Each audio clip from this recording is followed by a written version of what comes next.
नमस्कार, India voice देख रहे हैं आप और मैं हूं आपके साथ शिवम दुबे। तो झारखंड की सियासी लड़ाई, झारखंड के 3 दुश्मन पर आई। प्रधानमंत्री कल झारखंड को बड़ी सौगात देते हैं, 21,000 करोड़ परियोजनाओं की सौगात, 6 वंदे भारत ट्रेनों को हरी झंडी। और उसके बाद प्रधानमंत्री ने चुनावी शंखनाद का बिगुल बजाया कुरुक्षेत्र में पहुंचकर। वो इस वक्त झारखंड की सियासत में बौखलाहट पैदा कर दिया है। प्रधानमंत्री ने कहा कि झारखंड मुक्ति मोर्चा की सरकार, कांग्रेस और आरजेडी, इन तीनों ने मिलकर दलित और आदिवासियों के साथ दुर्व्यवहार किया, उनको जानबूझकर उनको पीछे रखा, उनको हक नहीं दिया, उनका इस्तेमाल किया। और उसके बाद प्रधानमंत्री ने एक के बाद एक अटैक किया झारखंड मुक्ति मोर्चा की सरकार पर, उनके सहयोगी दलों पर। अब जब वार हुआ तो जाहिर सी बात है कि पलटवार भी होगा। पलटवार में झारखंड मुक्ति मोर्चा ने यह कहा कि पहले जो सरला धर्म कोड हमने आपको पारित करके दिया था उसका क्या हुआ ये बताइए। यानी कि सवाल जवाब होने लगे कि आप आए, परियोजनाओं की सौगात दी, वंदे भारत ट्रेनों को हरी झंडी दिखाई, वो तो ठीक है, लेकिन हमने जो आपको करके आपके यहां रखा हुआ है उस पर साइन कब होगा, हस्ताक्षर को कब होगा? आपकी नीति साफ है तो आपने अभी तक क्यों नहीं किया? अब वार पलटवार हो गया। यानी चुनावी शंखनाद का जो बिगुल बजना था वो बज चुका है, काउंटडाउन शुरू हो चुका है चुनाव का। और इसी को लेकर आज हम चर्चा करने वाले हैं कि क्या झारखंड मुक्ति मोर्चा ने आदिवासी और दलितों का इस्तेमाल किया जैसा कि प्रधानमंत्री कह रहे हैं, या वाकई में झारखंड मुक्ति मोर्चा जो प्रधानमंत्री के ऊपर आरोप लगा रही है वो सच है? इसी को लेकर हम चर्चा करने वाले हैं। चर्चा में कौन कौन से मेहमान शामिल होंगे उनसे भी आपका परिचय करवाएंगे। उनसे पहले आपको एक रिपोर्ट दिखाते हैं, देखिए।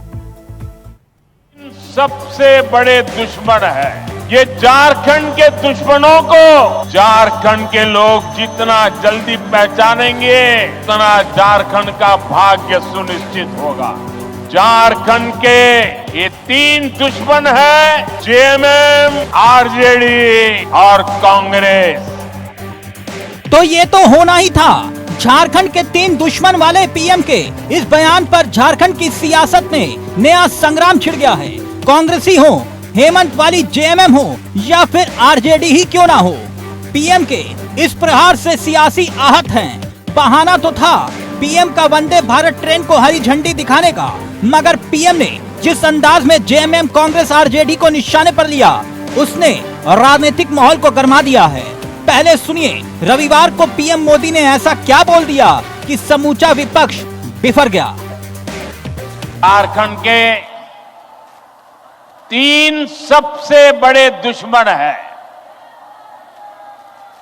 ये झारखंड के दुश्मनों को झारखंड के लोग जितना जल्दी पहचानेंगे उतना झारखंड का भाग्य सुनिश्चित होगा। झारखंड के ये 3 दुश्मन है, जेएमएम, आरजेडी और कांग्रेस। झारखंड के निर्माण का बदला आज भी आरजेडी झारखंड से उतारती है और कांग्रेस को तो झारखंड से नफरत है ही। कांग्रेस पार्टी ने इतने दशक तक दिल्ली में बैठकर देश पर राज किया, लेकिन इन्होंने देश के दलित, पिछड़ा और आदिवासी समाज को आगे नहीं बढ़ने दिया। साथियों, ये लोग स्वार्थ और सत्ता में किसी भी हद तक जा सकते हैं। आप देखिए ये जेएमएम वाले जिन्होंने आदिवासियों के वोट से अपनी राजनीति चमकाई, आज वो किसके साथ खड़े हैं? ये लोग आदिवासियों के जंगल, जमीन पर कब्जा करने वालों के साथ है। जी, पीएम कह रहे हैं कि कांग्रेस ने कभी भी दलित और आदिवासी समाज को आगे बढ़ने नहीं दिया। जेएमएम वाले जिन्होंने आदिवासियों के वोट से अपनी राजनीति चमकाई, वो किसके साथ खड़े हैं? जेएमएम सरकार मानने को तैयार नहीं, झारखंड में घुसपैठ है। अब पीएम का ये बयान झारखंड की राजनीति में उबाल लेकर आ चुका है। सत्ताधारी दल झारखंड मुक्ति मोर्चा यानी जेएमएम ने मोर्चा खोल दिया है। हेमंत वाली जेएमएम पूछ रही है, आदिवासियों की मांग है सरना धर्म कोड, जिसे हमने पारित करके भेज दिया है, उसका क्या हुआ? पीएम मोदी इसका भी जवाब दे। साफ है, झारखंड विधानसभा के चुनाव के लिए पीएम ने जमशेदपुर से बिगुल फूंक दिया है। माना जा रहा है पीएम का ये इशारा कुल्हान के किले की तरफ है, क्योंकि जिस तरह से 2019 के विधानसभा चुनाव में कुल्हान के किले को पूर्व मुख्यमंत्री रघुवर दास साधने में असफल रहे, वो खुद अपनी सीट को हार कर झारखंड मुक्ति मोर्चा की झोली में दे बैठे। उससे बीजेपी, उसी हार का बीजेपी अब बदला लेना चाहती है। तभी तो पीएम कह रहे हैं कि बीजेपी की सरकार बनेगी तो पाई पाई का हिसाब लिया जाएगा। मतलब साफ है कि लोकसभा चुनाव के बाद अब विधानसभा के चुनाव में मोदी को हराने के लिए विपक्ष बेचैन है और पीएम मोदी झारखंड बीजेपी की झोली में डालने की कवायद में जुट चुके हैं। ऐसे में पीएम मोदी बनाम हेमंत सोरेन की सियासी जंग दिलचस्प होगी। ये अब पीएम के दौरे से लगभग साफ हो चुका है। Bureau report, India voice, Ranchi.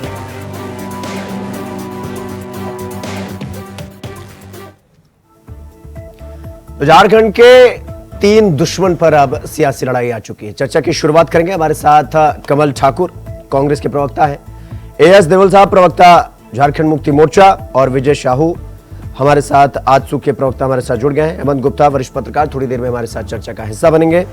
As देवल साहब, चर्चा की शुरुआत आपसे करेंगे। जमशेदपुर से ऐलान हुआ और ऐलान ऐसा हुआ कि झारखंड के 3 दुश्मन हैं, आदिवासी और दलित के 3 दुश्मन, झारखंड मुक्ति मोर्चा और आरजेडी और कांग्रेस, ऐसा प्रधानमंत्री कह रहे हैं।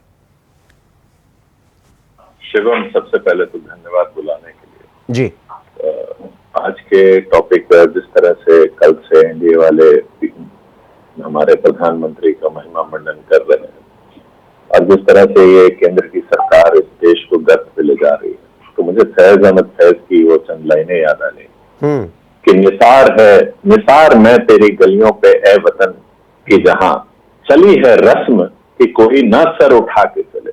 तो देखिए, जो भी इनके अगेंस्ट में सर उठाने की कोशिश करता है तो उसको तो ये फिर आपको मालूम है कि किस तरह से सारे कॉन्स्टिट्यूशनल बॉडीज और ट्रोल मीडिया, 2-2 रुपए वाले जो ट्रोल इनके भक्त हैं, वो कैसे लग जाते हैं कि कैसे नॉन बायोलॉजिकल पापा को ये लोग ऐसे बोल सकते हैं और उनके अगेंस्ट कैसे उठ के बोल सकते हैं। तो सबसे पहले कुछ मैं पर्सपेक्टिव में लाना चाहता हूं कि मोदी जी आए क्यों थे। जब पिछली बार हेमंत सोरेन ने जब जिले जिलों में जाकर मैया सम्मान योजना की राशि बांटी, तो आप ही के चैनल और बहुत सारे चैनल्स में बीजेपी और एनडीए के प्रवक्ता बोले थे, अरे ये तो बटन दबा के हो सकता था, ये पैसों की बर्बादी।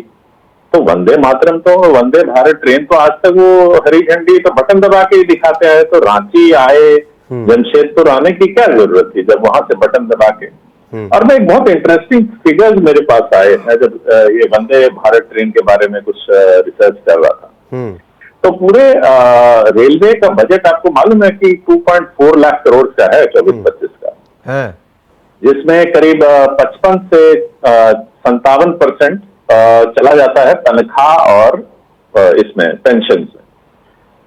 और वंदे भारत इन्होंने ट्रेन कहा है कि हम 400 ऐसी ट्रेन 2025 तक का हमारा लक्ष्य है। 100 करोड़ आसपास लगता है एक ट्रेन वंदे भारत को लॉन्च करने में। तो 40,000 करोड़, वो टोटल बजट का अराउंड 16 to 18% होता है। तो आप देखें कि वंदे भारत और तनख्वाह लेके पूरे रेलवे का करीब 72 से 74% बजट ये बीजेपी वाले खर्चा कर देंगे। बाकी जनता के लिए, जो दूसरी जनता है उसके लिए जो रेलवे इंफ्रास्ट्रक्चर है और भी जो कुछ है, जो पहले 40-42% खर्चा होता था, अब क्योंकि वंदे भारत मोदी जी ने सपना देखा है तो भाई हकीकत में तो उसको प्रूव करना ही होगा। तो उसके लिए इन्होंने लोगों की सेफ्टी से खेलना का अपना काम किया, पर ये जनता को बताएंगे नहीं। अब दूसरी ओर और एक बात है कि वंदे भारत किसके लिए है? एक तरफ आप देश के 80 करोड़ लोगों को 200 रुपए 300 रुपए का अनाज दे रहे हैं कि वो समर्थ नहीं है, वो अनाज नहीं खरीद सकते हैं, भाई उनको जरूरी है, नहीं तो भूखे मर जाएंगे। और 16 टिकट खरीद देवल साहब बैठने का वंदे भारत। एक सेकंड देवल साहब, आपको नहीं लग रहा है कि आप जिस वक्त रेलवे का बजट ढूंढ रहे हैं और पूरा गुड़ा गणित बैठा के बैठे हुए हैं, आपको नहीं लग रहा है कि प्रधानमंत्री ने उधर अटैक कर दिया है आपके दलित और आदिवासी के वोट पर, और वो कोल्हान की वो 14 सीटें जो कभी जीत नहीं पाए? आपको लग रहा है कि आपसे 2 कदम आगे चल रहे प्रधानमंत्री? अरे हमारे 2 कदम में प्रधानमंत्री, तो मैंने कहा नॉन बायोलॉजिकल है ना, वो तो जिस श्रेणी में आते हैं वो तो कदम क्या हो, तो कोसों आगे हो सकते हैं। वो तो हो सकता है कि सदी की नहीं अगले सदी और दूसरे ग्रहों की भी बात करें, उससे हमको कुछ मतलब नहीं। और ये ऐसे आदमी, ऐसे पार्टी के प्रधानमंत्री मतलब नेता के मुंह से आ रहा है। मैं एमपी में देखा था, जिस दिलत के सिर के ऊपर पेशाब कर दिया था और गंगा जल से धोने से वो पाप दूर हो जाता है। हेमा मालिनी जी गंगा साफ करने के लिए गंगा डांस, वो कौन सा एक गंगा क्या नृत्य अभी मथुरा में उन्होंने किया कि उससे गंगा साफ हो जाएगी। तो ये ऐसे पाप धो लेते हैं। ये तो दलितों का अपमान करते ही पहले भी करते आए हैं। और तो बात तो सही है कि जब आपको आदिवासी ओबीसी की इतनी चिंता है, पहले ये तो आप करवा लीजिए कि इस देश में है कितने, जातिगत गणना करवा लीजिए, पता तो चले कि कितने हैं कितने नहीं है। अब जिस झारखंड के बारे में बोलने आए, एक सेकंड देवल साहब, मैं आपके पास आऊंगा। विजय साहू जी, मैं आपके पास आ रहा हूं। देखिए, प्रधानमंत्री ने जिस तरीके से कहा कि इस वक्त झारखंड दलित और आदिवासी के 3 दुश्मन हैं, उन्होंने जेएमएम का जिक्र किया, कांग्रेस का जिक्र किया, आरजेडी का जिक्र किया। ये मैं समझ नहीं पा रहा हूं कि अचानक से प्रधानमंत्री को ये तीनों दुश्मन कैसे, और दुश्मन है तो फिर सत्ता में क्या कर रहे हैं? इससे पहले भी हम लोगों ने डिबेट में इस बात की चर्चा की है कि झारखंड प्रदेश अलग क्यों हुआ। झारखंड प्रदेश के दलित, आदिवासी और ओबीसी समाज जो सबसे ज्यादा संख्या में है, उसके लिए झारखंड अलग राज्य आंदोलन हुआ, 50 साल लगातार चला। उस आंदोलन का विरोध किसने किया? कांग्रेस पार्टी ने। उस आंदोलन का विरोध किसने किया? आदरणीय लालू प्रसाद यादव जी ने। और उसी कांग्रेस और आरजेडी को आज झारखंड मुक्ति मोर्चा अपने गोद में चलाने का काम कर रहा है। तो हमने तो पहले भी कहा है कि इस राज्य के लिए झारखंड मुक्ति मोर्चा जिन दलों के साथ कोलैबोरेशन करके इस राज्य को चला रहे, वो राज्य में राजनीति करने के लिए प्रासंगिक नहीं है। लोगों को ये याद आने लगा है कि कैसे कांग्रेस पार्टी और झारखंड मुक्ति मोर्चा के सहयोगी आरजेडी ने झारखंड अलग राज्य आंदोलन का विरोध किया था। और अभी लोगों को हम लोग याद भी करवा रहे हैं, क्योंकि वही लोग हैं जो झारखंड अलग राज्य आंदोलन का विरोधी थे, वही लोग हैं जो झारखंड के लोगों को जो झारखंड राज्य अलग आंदोलन में शहीद हुए या जेल की आत्माएं सही, कांग्रेस पार्टी थी। कांग्रेस पार्टी बिहार विधानसभा में भी थी और सेंट्रल में भी थी, और उसी के खिलाफ तो हमारी पूरी लड़ाई थी।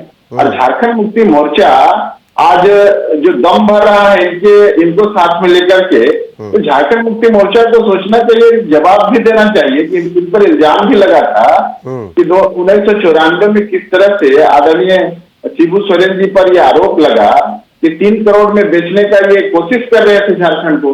तो आज कांग्रेस पार्टी और आरजेडी के बारे में माननीय प्रधानमंत्री जी ने जो कहा, इसकी चर्चाएं तो आपके डिबेट में भी मैंने कई बार चिल्ला के कहा है कि कांग्रेस पार्टी झारखंड प्रदेश के लिए प्रासंगिक नहीं है। और आज यही कारण है कि झारखंड के लिए पार्टी। तो विजय साहू जी, एक सेकेंड, विजय साहू जी आप एक बात बताइए, सुनिए एक सेकेंड। विजय साहू जी, अब झारखंड मुक्ति मोर्चा की सरकार भी पलटवार करते हुए यही तो कह रही है कि भाई आपने जो सरना धर्म कोड था, प्रधानमंत्री घुसपैठ की तो बात कर रहे हैं, लेकिन सरना धर्म कोड का बिल पारित करके भेज दिया, अभी तक उसका क्या हुआ? वो कह रहे हैं कि पूरी तरीके से आपने योजनाएं बंद कर दी, प्रधानमंत्री आवास योजना का फंड नहीं दे रहे हैं, झारखंड का अपना बकाया वो आप दे नहीं रहे हैं। वो कह रहे हैं प्रताड़ित तो आप कर रहे हैं, उल्टा आप ही उन पर कह रहे हैं कि यही 3 दुश्मन है। देखिए, इस राज्य का गठन स्वर्गीय अटल बिहारी वाजपेयी के कार्यकाल में हुआ। आंदोलन हम लोगों ने किया था, 50 साल यहाँ के लोगों ने संघर्ष किया। उस दर्द को कोई समझा तो भारतीय जनता पार्टी ने समझा, एनडीए ने समझा।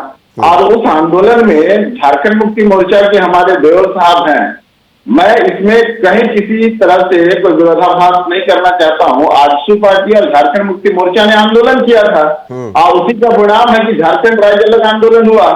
लेकिन झारखंड अलग होने के बाद झारखंड मुक्ति मोर्चा का जो दायित्व था कि जो विरोधी तत्व थे झारखंड राज्य के, उनके खिलाफ रहना था, तो उनको अपने गोद में खिलाने का काम कर रहे हैं। ठीक है ये विजय जी, ये राज्य के लोग समझ रहे हैं और आने वाले समय में झारखंड को रचने गढ़ने के लिए, झारखंड को आगे बढ़ाने के लिए एनडीए की सरकार आ गई और इनका कहानी साफ होने वाला है। क्योंकि ठीक है विजय जी, ठीक है विजय जी, मैं आपके पास आऊंगा।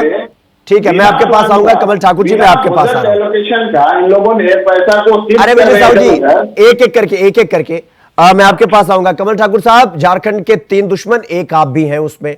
प्रधानमंत्री कह रहे हैं कि कांग्रेस को तो झारखंड कभी पसंद आया ही नहीं और कांग्रेस ही सबसे बड़ी दुश्मन है। इवन झारखंड मौजूदा सरकार जो लीड कर रहे हैं झारखंड मुक्ति मोर्चा, उनसे बड़ा दुश्मन आपको बताया प्रधानमंत्री ने। आप कह रहे हैं कि वो जितना भी घुसपैठ हुआ है, कांग्रेस हमेशा घुसपैठियों के साथ ही खड़ी होती है। कमल ठाकुर जी। शिवम जी, मैं एक बात से अपनी बातों को शुरू करूंगा। प्रधानमंत्री जो बोलते हैं, मैं तुम पर हर बार भरोसा करता हूं, इतना सच्चा झूठ तुम्हारा होता है। प्रधानमंत्री झूठ बोलने के लिए ही जाने जाते हैं। और अगर राज्य के दुश्मन हम 3 हैं, तो देश के वो दुश्मन हैं, देश उनको कभी माफ नहीं करेगा। जिस जगह से उनकी पैदाइश हुई है, वहां 50 साल तक देश का झंडा नहीं लगा। जहां से उनका उद्गम बिंदु है, उस पार्टी को, उस संस्था को भारत के पहले गृह मंत्री ने बैंड किया।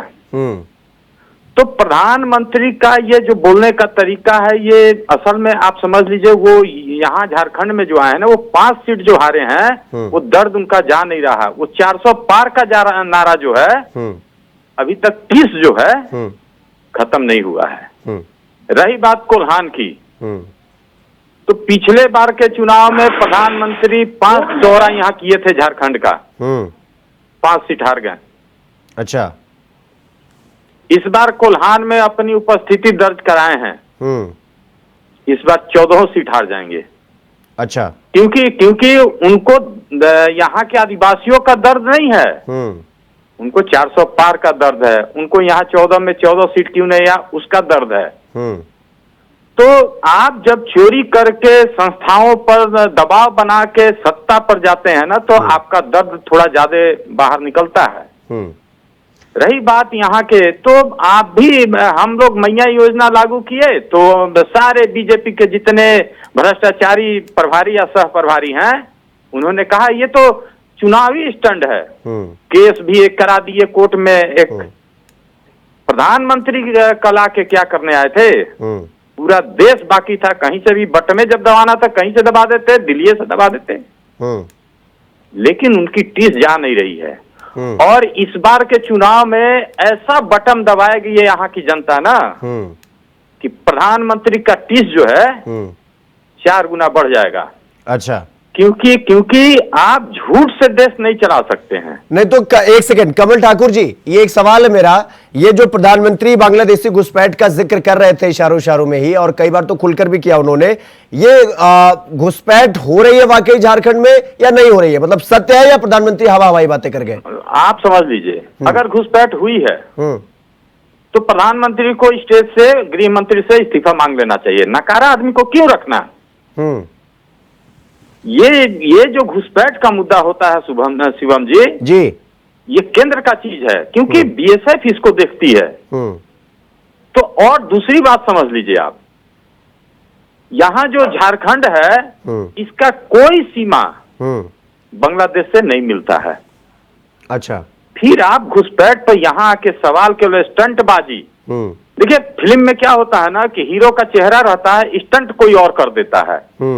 तो प्रधानमंत्री स्टंट करने वाले आदमी हैं, यहाँ स्टंट करके चले गए। एक आदमी भेज दिए हैं, हेमंता शिवराज जी जैसे लोग, जो यहाँ के जो सुख चैन है उसको बर्बाद करने पर लगे हुए हैं।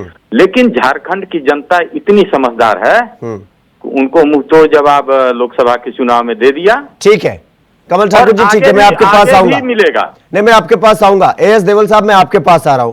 देखिए, प्रधानमंत्री ने जिस घुसपैठ का जिक्र किया कि भाई घुसपैठ हो रहा है, और घुसपैठियों को पहचान कर निकालने की बजाय झारखंड मुक्ति मोर्चा, आरजेडी और कांग्रेस वाले उनके समर्थन में जाकर खड़े हो जा रहे हैं, उनको बचा रहे हैं। इसीलिए वो दुश्मन बता रहे हैं आपको, मतलब विरोधी नहीं बता रहे, दुश्मन बता रहे। दुश्मन होना बड़ी बात। और दूसरा ये कि क्या आदिवासी का यहां से विस्थापन नहीं हुआ, क्या जो है मुस्लिम की जनसंख्या में वहां पर बढ़ोतरी नहीं हुई? और प्रधानमंत्री जब आपको दुश्मन बता रहे हैं तो कहीं ना कहीं वो डाटा तो आपने भी एनालाइज किया होगा, क्योंकि झारखंड हाईकोर्ट का भी इंटरफेरेंस है इसमें। देवल साहब देखिए शिवम जी, जहां तक डेटा की बात है जी, तो डेटा बड़ा क्लियर है कि ओवरऑल आप परसेंटेज के खेल पे ये फंसे हुए हैं। परसेंटेज इतना परसेंट हो गया, इतना परसेंट हो गया। तो मैंने तो उस दिन भी आपके यहाँ पे डेटा दिया था कि 1951 में जो 44% बोलते हैं और हिंदू बोलते हैं 90%, तो उस 90% के 44% हिंदू थे। तो हिंदू की पॉपुलेशन तो खाली 45% थी उस समय, और आज हिंदू करीब 68-69% है संथाल में। तो हिंदू सबसे ज्यादा तो हिंदू बढ़े हैं, 28%। जो आप बोल रहे हैं कि 44 से 28% ट्राइबल्स आ गए, 16% कमी हो गई, तो आप मुसलमानों को क्यों दोष रहे, हिंदू को क्यों नहीं दोष दे रहे जिनकी जनसंख्या 28% बढ़ गई उस एरिया में? तो किसी ने वो तो नहीं, खाली आपको तो मुस्लिम दिखाई देगा। देखिए, मैं आपको बता रहा हूं कि प्रधानमंत्री हमेशा ही, क्योंकि ये जिस आइडियोलॉजी से आया, कमल ठाकुर जी ने ठीक कहा, और हमारे जो मित्र हैं एनडीए के, ये एनडीए बीजेपी के साथ गठबंधन कर रहे हैं, ये हमें बार बार गिना रहे हैं कि देखिए झारखंड विरोधी थे, हमने और राजसू ने मिलकर लड़ाई लड़ी, कांग्रेस तो झारखंड विरोधी था, आप उसके साथ हैं। तो सर, आप तो इस देश के गद्दारों के साथ केंद्र में हैं। आप बता दीजिए कि आरएसएस और बीजेपी का क्या आइडियोलॉजी थी। वो तो चिट्ठी लिखते थे ब्रिटिश साम्राज्य को कि आप मैं नहीं जाऊंगा, तो आप बहुत अच्छा अपना रूल करो, हमें तो खाली हिंदू यूनिटी से मतलब है, हमको देश की आजादी से मतलब नहीं है। पर आप तो देश को उसके साथ पार्टी, तब आपको याद नहीं आ रहा कि कौन आप, वो तो देश के खिलाफ थे और आप उसके साथ बैठे हुए हैं आज। ठीक है, आप विजय साहू जी यहाँ आए, मेरी बात, प्रधानमंत्री यहाँ आए, पर देखिए वो कभी हिंदू मुस्लिम, अब झारखंड हिंदू मुस्लिम लोकसभा में फेल हो गया कि टोपी खोल के ले जाएंगे आपकी, तो अब आ गए दलित और ट्राइबल पर। 130 किलोमीटर कार से सफर कर गए कि नहीं, मैंने अपने कार्यकर्ताओं को वादा किया था। तो मणिपुर के सिटीजन इंडिया के सिटीजन नहीं है। आपने जब देश की प्रधानमंत्री की शपथ ली, तो आपने शपथ ली थी कि मैं ईश्वर की शपथ लेता हूं मैं कि सबके साथ इक्वल ट्रीटमेंट करूंगा। वहां 200 से ज्यादा मौतें हो गई, आपको वहां जाने का टाइम ही नहीं लगा। ठीक है, विजय साहू जी जवाब दीजिए कमल ठाकुर का भी और एएस देवल साहब की। वो कह रहे हैं कि आप 5 सीट हारे, उसकी टीज निकालने आए हैं, और ये कह रहे हैं कि भाई सबसे बड़े गद्दार तो ये बीजेपी वाले हैं जिसके साथ आप गठबंधन में। जवाब दीजिए विजय साहू जी। देखिए, ऐसा है ना, इन लोग लोकसभा चुनाव में उत्साहित क्यों है? आखिर सरकार एनडीए की बनी और कांग्रेस पार्टी 100 भी नहीं पहुंच पाई।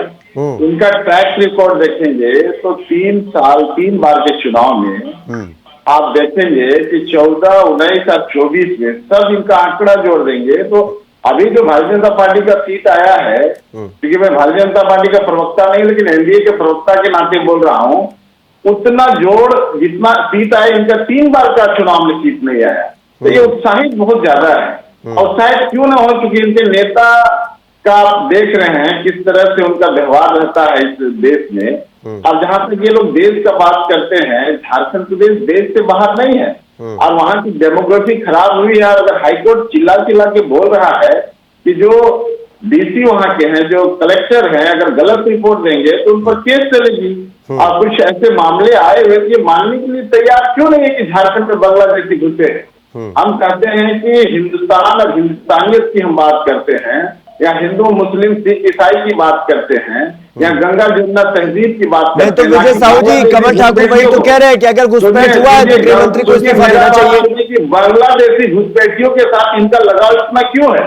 केवल वोट की राजनीति के लिए देश की डेमोक्रेसी खराब हो रही है, देश के संसाधनों को विदेशी आके लूट रहे हैं, हमारे झारखंड प्रदेश में आदिवासियों के साथ अन्याय हो रहा है, उसको ये मानने के लिए आखिर तैयार क्यों नहीं है? क्या लगता है इनको कि बांग्लादेशी घुसपैठी के सवाल पर अगर ये स्वीकार कर ले तो बाकी मुस्लिम समाज से दूर हो जाएंगे? नहीं होंगे जनाब। इसलिए कि कोई भी हिंदुस्तान का हिंदुस्तानी नहीं चाहता है कि विदेशी आक्रांत, विदेशी ताकतें, विदेशी लोग हमारे संसाधनों पर आए और देश की डेमोक्रेसी खराब करे। इसको इनको स्वीकार करना होगा, क्योंकि झारखंड का ही केवल बात नहीं है, इस पूरे हिंदुस्तान की हम बात करते हैं। ठीक है। जहां तक रहा सवाल आने वाले चुनाव का, प्रधानमंत्री, माननीय प्रधानमंत्री जी यहाँ पर आए और लोगों में जो उत्साह था, आपने देखा होगा कितने भारी बारिश में और कल प्रकृति का त्योहार कर्मा था, उसके बावजूद अगर प्रधानमंत्री को लोग देखने आए हैं तो लग रहा है कि झारखंड में इन लोगों ने जिन झूठे सपनों और वादों के ठीक है विजय साहू जी, विजय साहू जी थोड़ा समय का अभाव है, चर्चा यही रोकनी पड़ेगी। आप सबका बहुत बहुत धन्यवाद। कमल जी आपका भी, एस देवल साहब आपका भी, और विजय साहू जी आपका भी बहुत बहुत धन्यवाद। तो पूरी तरीके से इस वक्त सियासी लड़ाई झारखंड के 3 दुश्मन पर आई, ऐसा प्रधानमंत्री कह रहे हैं कि आदिवासी और दलित का जो सबसे बड़ा दुश्मन है ना, वो यही 3 है, कांग्रेस, जेएमएम और आरजेडी। अब देखना यह है कि अब इस सियासी लड़ाई के वार का पलटवार क्या होता है। पलटवार तो हो चुका है, अब देखना है कि आगे आगे होता है क्या। चर्चा में इतना ही। देश और दुनिया की तमाम खबरों को देखने के लिए देखते रहिए इंडिया वॉइस। नमस्कार। झारखंड के 3 सबसे बड़े दुश्मन है। ये झारखंड के दुश्मनों को झारखंड के लोग जितना जल्दी पहचानेंगे, उतना झारखंड का भाग्य सुनिश्चित होगा। झारखंड के ये 3 दुश्मन है, जेएमएम, आरजेडी और कांग्रेस।